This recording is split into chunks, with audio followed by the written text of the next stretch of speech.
বিশ্ব সংবাদে আপনাকে স্বাগত। শুরুতেই জানাবো হাতে পাওয়া সর্বশেষ আন্তর্জাতিক সংবাদের শিরোনাম, পরে বিস্তারিত জানিয়ে দেব। হাতে পাওয়া সর্বশেষ গুরুত্বপূর্ণ আপডেট আন্তর্জাতিক সংবাদ। ইরান ইসরায়েল ফিলিস্তিনি ত্রিমুখী যুদ্ধ চলছে।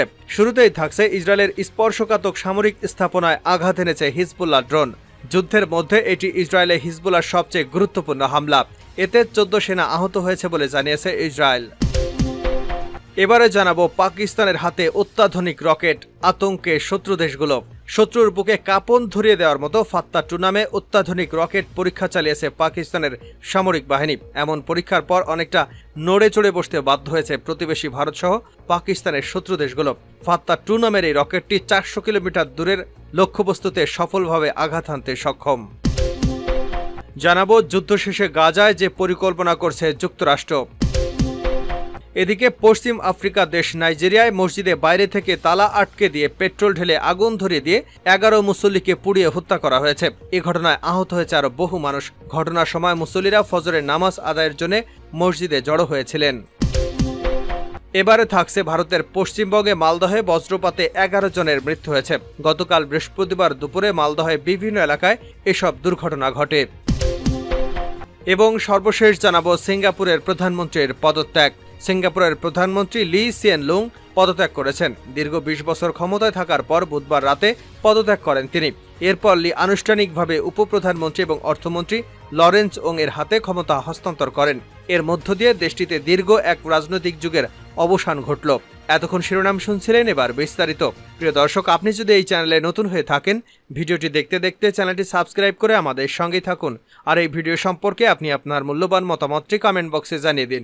আর হ্যাঁ প্রিয় দর্শক, জানিয়ে দিন ভিডিওটি কোথা থেকে দেখছেন, আর ভিডিওটি শেয়ার করে বন্ধুদের মাঝে ছড়িয়ে দিন। ইসরায়েলের সামরিক স্থাপনায় ক্ষেপণাস্ত্র হামলা, হিজবুল্লাহর আহত 14। ইসরায়েলের স্পর্শকাতর সামরিক স্থাপনায় আঘাত এনেছে হিজবুল্লাহ ড্রোন। যুদ্ধের মধ্যে এটি ইসরায়েলে হিজবুল্লাহর সবচেয়ে গুরুত্বপূর্ণ হামলা। এতে 14 সেনা আহত হয়েছে বলে জানিয়েছে ইসরায়েল। বৃহস্পতিবার ইসরায়েলি সেনাবাহিনী এ তথ্য নিশ্চিত করেছে।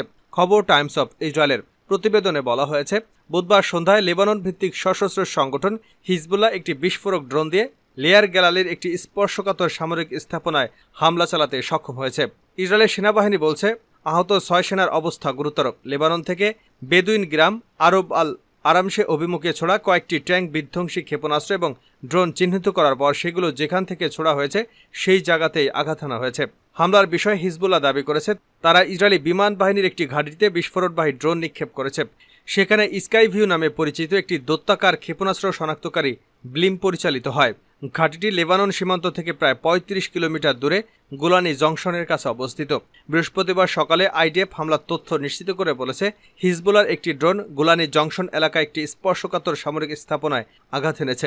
ইসরায়েলি সামরিক বাহিনী জানিয়েছে, হামলায় 2টি ড্রোন ছোড়া হয়, যার একটি আকাশ প্রতিরক্ষা ব্যবস্থা দ্বারা ভূপাতিত করা হয়েছে। দ্বিতীয় বিস্ফোরক ড্রোনটি ওই স্থাপনায় আঘাত হানে। সামরিক বাহিনীর ক্ষয়ক্ষতি নিরূপণ করছে। গত 7 অক্টোবর থেকে গাজায় নির্বিচার হামলা চালিয়ে যাচ্ছে ইসরায়েল। এই সময়টাতে লেবানন ইসরায়েল সীমান্তে প্রায় প্রতিদিন হিজবুল্লাহ ও ইসরায়েলি বাহিনীর মধ্যে পাল্টাপাল্টি হামলার ঘটনা ঘটে চলেছে। পাকিস্তানের হাতে অত্যাধুনিক রকেট, আতঙ্কে শত্রু দেশগুলো। শত্রুর বুকে কাঁপন ধরিয়ে দেওয়ার মতো ফাতা-2 নামে অত্যাধুনিক রকেট পরীক্ষা চালিয়েছে পাকিস্তানের সামরিক বাহিনী। এমন পরীক্ষার পর অনেকটা নড়ে চড়ে বসতে বাধ্য হয়েছে প্রতিবেশী ভারতসহ পাকিস্তানের শত্রু দেশগুলো। ফাতা-2 নামের এই রকেটটি 400 কিলোমিটার দূরত্বে সফলভাবে আঘাত হানতে সক্ষম। দেশটির কর্মকর্তারা বলছেন, এই অস্ত্র পাকিস্তানের সামরিক শক্তিকে ঈর্ষণীয় পর্যায়ে নিয়ে যাবে। বৃহস্পতিবার এক প্রতিবেদনে এ তথ্য জানিয়েছে পাকিস্তানি সংবাদ মাধ্যম দ্য ডন। প্রতিবেদনে বলা হয়েছে, সফলভাবে ফাত্তা-2 গাইডেড রকেট সিস্টেম পরীক্ষামূলকভাবে উৎক্ষেপণ করেছে পাকিস্তানের সেনাবাহিনী। এই রকেট সিস্টেমের পাল্লা 400 কিলোমিটার। দক্ষিণ এশিয়ার পারমাণবিক শক্তিধর এই দেশটির এই রকেট সিস্টেম সেনাবাহিনীর সক্ষমতাকে উল্লেখযোগ্যভাবে আপগ্রেডেড করেছে। দ্য ডন বলছে, রকেটটি ভয়ঙ্কর করে তুলেছে এটির গাইডেড সিস্টেম। এর ফলে অস্ত্রটির ধ্বংসাত্মক ক্ষমতা এবং কার্যকারিতাও বৃদ্ধি পেয়েছে। গাইডেড প্রযুক্তির ফলে এই রকেটটি শত্রুর অ্যান্টি ব্যালিস্টিক মিসাইল সিস্টেমও এড়াতে সক্ষম বলে জানা গেছে। পরীক্ষার পরপরই ফাত্তা-2 রকেটটি পাকিস্তান সেনাবাহিনীর আর্টিলারি ডিভিশনে অন্তর্ভুক্ত করা হয়েছে। এখন থেকে এটি যুদ্ধে ব্যবহার করতে পারবে পাকিস্তান সেনাবাহিনী। যুদ্ধ শেষে গাজায় যে পরিকল্পনা করছে যুক্তরাষ্ট্র। ফিলিস্তিনের অবরুদ্ধ গাজা উপত্যকায় অভিযান চালাচ্ছে ইহুদিবাদী ইসরায়েল। দেশটির সেনাদের হামলায় ধ্বংসনগরীতে পরিণত হয়েছে গাজা। ইসরায়েলের হামলার নিন্দা জানিয়েছে বহু দেশ, তবুও হামলা অব্যাহত রেখেছে তারা। এবার উপত্যকায় যুদ্ধের পর নিজেদের পরিকল্পনা জানিয়েছে যুক্তরাষ্ট্র। বৃহস্পতিবার টাইমস অফ ইসরায়েল এক প্রতিবেদনে এ তথ্য জানায়। প্রতিবেদনে বলা হয়েছে, গাজায় যুদ্ধ শেষ হলে উপত্যকায় শান্তিরক্ষী বাহিনী মোতায়েনের পরিকল্পনা করছে যুক্তরাষ্ট্র। এই বাহিনীতে মিশর, সংযুক্ত আরব আমিরাত, মরক্কোকে সেনা সরবরাহের প্রস্তাব দেওয়া হয়েছে। ওয়াশিংটনের দাবি, গাজায় যুদ্ধ শেষ হলে হামাসকে ঠেকাতে এবং উপত্যকাকে নিরাপদ করতে এমন পদক্ষেপের পরিকল্পনা করছে তারা। ব্রিটিশ সংবাদ মাধ্যম ফিনান্সিয়াল টাইমস এক প্রতিবেদনে বলা হয়েছে, ওয়াশিংটনের এই প্রস্তাবে মিশর, সংযুক্ত আরব আমিরাত এবং মরক্কো বিবেচনা করে দেখছে, তবে তারা এজন্য শর্ত দিয়েছে। এমন কোনো প্রস্তাব বিবেচনার আগে তিনি দেশটিকে ফিলিস্তিনি রাষ্ট্র হিসেবে যুক্তরাষ্ট্রের স্বীকৃতি চায়। প্রতিবেদনে বলা হয়েছে, গাজায় শান্তিরক্ষী বাহিনীতে নিজেদের সেনা যুক্ত করার প্রস্তাব সৌদি আরব সহ অন্য আরব দেশগুলো নাকচ করে দিয়েছে, তবে তারা উপত্যকায় এক ধরনের শান্তিরক্ষী বাহিনী মোতায়েনের পক্ষে সায় দিয়েছে। কেননা যুদ্ধ শেষে গাজায় ইসরায়েলি সেনাদের প্রত্যাহারের পর সেখানে আর কোনো সেনা থাকছে না। ইসরায়েলি প্রধানমন্ত্রী বেঞ্জামিন নেতানিয়াহু গাজায় শান্তিরক্ষী বাহিনী মোতায়েনের বিরোধিতা করে আসছে। পশ্চিমা এক কর্মকর্তা জানিয়েছেন, ইসরায়েল এটি নিয়ে কারো সঙ্গে কথা বলতে চায় না। আরব দেশগুলোর পশ্চিমা দেশগুলোর কাছে ফিলিস্তিনের স্বীকৃতি দাবি জানিয়েছে, যদিও পশ্চিমাদের মধ্যে খুব কম দেশ এই স্বীকৃতির কাছাকাছি রয়েছে।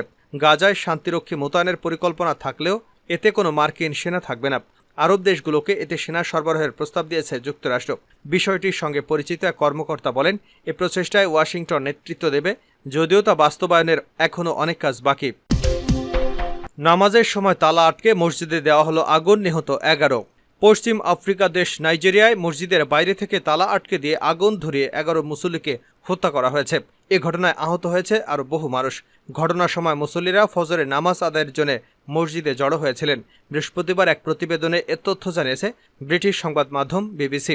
প্রতিবেদনে বলা হয়েছে, নাইজেরিয়ার উত্তরাঞ্চলীয় কানো প্রদেশের একটি মসজিদে এক ব্যক্তির হামলায় অন্তত 11 জন মুসল্লি নিহত এবং আরও অনেকেই আহত হয়েছে বলে পুলিশ জানিয়েছে। পুলিশ সূত্রে খবর, এক ব্যক্তি মসজিদে পেট্রোল ছিটিয়ে আগুন লাগানোর আগে দরজা বন্ধ করে দেয় এবং এতে মসজিদের ভেতরে প্রায় 40 জন মুসল্লি আটকা পড়েন। বিবিসি বলছে, উত্তরাধিকার তথা সম্পত্তি ভাগাভাগি নিয়ে পারিবারিক বিরোধের জেরে এই হামলার সূত্রপাত হয়। পুলিশ বলছে, এ ঘটনায় 38 বছর বয়সী সন্দেহভাজন একজনকে গ্রেপ্তার করা হয়েছে। পুলিশের এক বিবৃতিতে বলা হয়েছে, হামলার প্রতিক্রিয়ায় তাৎক্ষণিকভাবে কানো শহরে বোমা বিশেষজ্ঞ সহ উদ্ধারকারী দলগুলোকে মোতায়েন করা হয়েছে। এছাড়া মসজিদে হামলায় বোমা ব্যবহার করা হয়নি বলেও নিশ্চিত করেছে পুলিশ। কানো রাফায় সার্ভিস জানায়, আগুন লাগার পরপরই তাদের ডাকা হয়নি।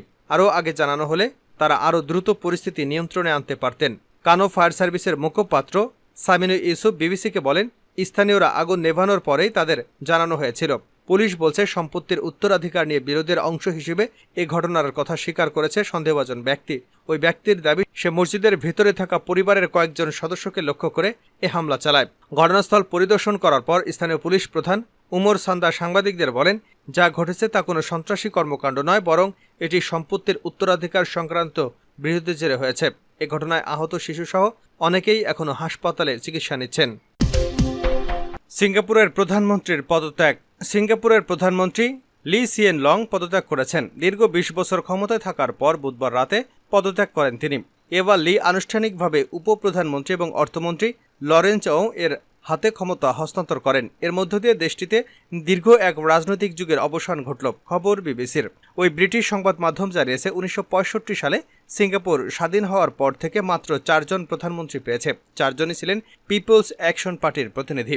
সিঙ্গাপুরের প্রথম প্রধানমন্ত্রী ছিলেন লি সিয়েনের বাবা লি কুয়ান ইউ, যিনি 25 বছর ধরে দেশের নেতৃত্ব দিয়েছিলেন।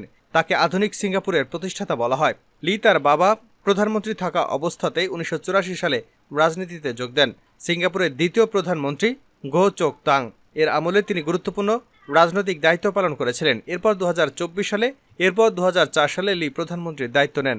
রাজনীতিতে প্রথম বছরগুলোতে লি নানা পরীক্ষার মুখোমুখি হয়েছিলেন, তবে 2 দশক ক্ষমতায় থাকা অবস্থায় তিনি তার কাজ দিয়ে বেশ জনগণের উন্নয়ন করেছেন। তার নেতৃত্বেই সিঙ্গাপুরের অর্থনীতি সমৃদ্ধশালী হয়েছে। দেশটি বিশ্বব্যাপী একটি প্রধান অর্থনৈতিক এবং জনপ্রিয় ভ্রমণ কেন্দ্র হিসেবে পরিচিতি পেয়েছে। গত 2 দশকে জনপ্রতি জিডিপি দ্বিগুণের বেশি বেড়েছে। মন্দা, বিশ্বব্যাপী আর্থিক সংকট এবং কোভিড-19 সহ বিভিন্ন সংকটের মধ্য দিয়ে সিঙ্গাপুরকে সফলভাবে পরিচালনা করার জন্য লি এবং তার প্রশাসনের অবদান আছে। আন্তর্জাতিক ভূরাজনীতিতেও সফলতার স্বাক্ষর রেখেছে লি সিয়েন লং।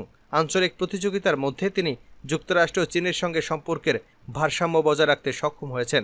লি এ সপ্তাহান্তে স্থানীয় সংবাদ মাধ্যমে প্রধানমন্ত্রী হিসেবে তার শেষ সাক্ষাৎকারে সিঙ্গাপুরের জনগণকে তাদের সমর্থনের জন্য ধন্যবাদ জানিয়েছেন। তিনি বলেছেন, কাজ করার চেষ্টা করেছেন তার নিজের মতো করে, যা তার বাবা এবং পূর্বসূরি গো চোক তাং এর থেকে আলাদা।